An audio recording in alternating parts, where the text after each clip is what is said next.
Game. Hi, welcome to Table by Teresa. Let's take a look at 12 Days. 12 Days is based on the Christmas carol, The 12 Days of Christmas. A Christmas game. Kind of. We'll get there. It's a simple card game that retails for $12 but can be found for as little as about $7.50. Setup is simple. Put the day cards face up in order with 12 on the bottom and 1 on the top. Shuffle the gift cards and deal 12 to each player. 12 is a lot. It is, but there are a lot of cards, 1 1, 2 2s, and so on up to 12. Everyone plays at the same time in 12 days. We choose a card to pass to the left. We want to hang on to the 2 because it will be useful when the day cards are worth more. We have 3 11s, and since our sets will count at the end of the game, we'll keep those and hope for more. The 5 or the 8 are fairly good choices since they're not worth tons of points, but they're not terribly low either. We'll pass the 5. Our neighbor has passed us a 7. Now it's time to play a card. We'll choose a card to play face down to the table.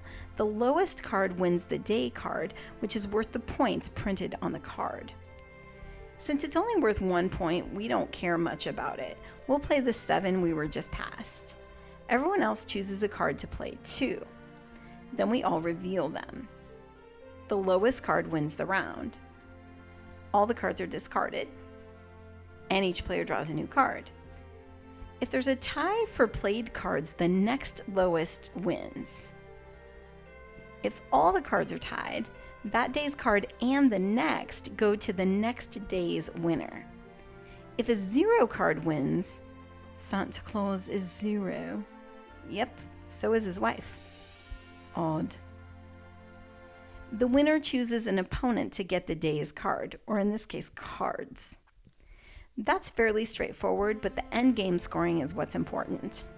In addition to all of the day cards won, players get points for sets in their hand provided they have the majority in that set. So the player with the most 12 cards gets 12 points. The player with the most 5s gets 5 points. You get the idea. In the case of a tie, both players get the points. The player with the most points wins. I don't see what any of this has to do with Christmas. You're getting ahead of me.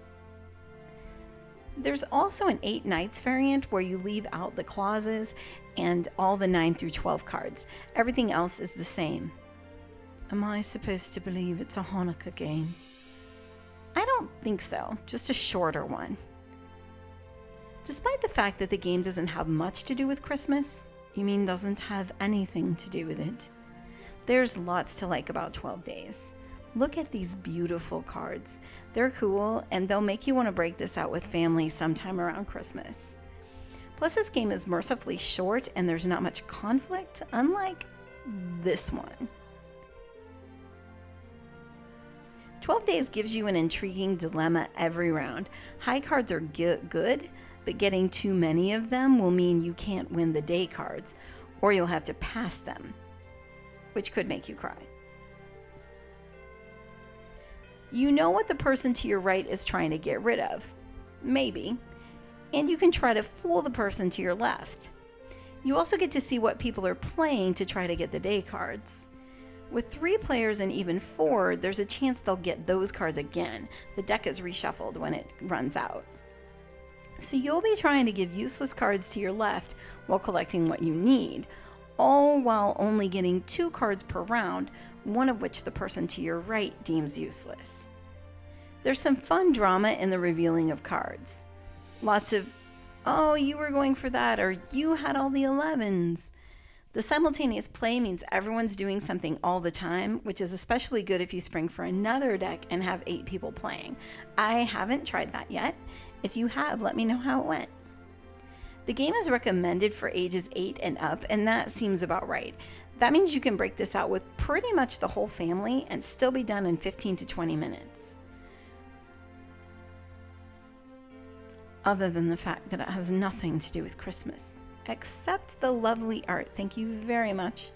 But Yes, other than that. Honestly, if you don't like set collecting style card games, you should just stop watching. This one won't win you over.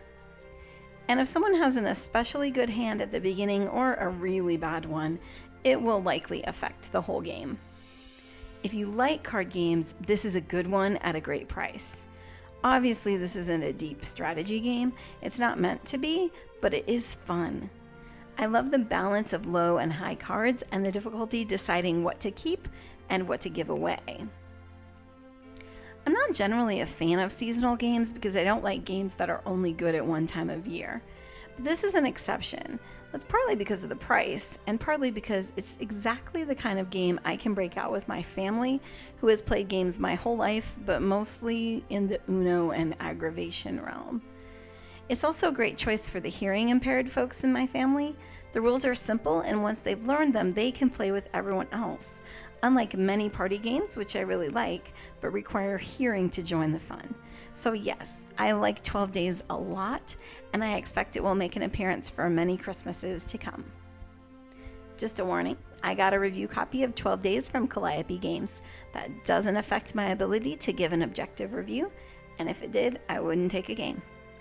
If you'd like to check out other people's reviews of 12 Days and find a few extra thoughts, come visit Table by Teresa. And here's all the stuff you don't really need to know. Merry Christmas!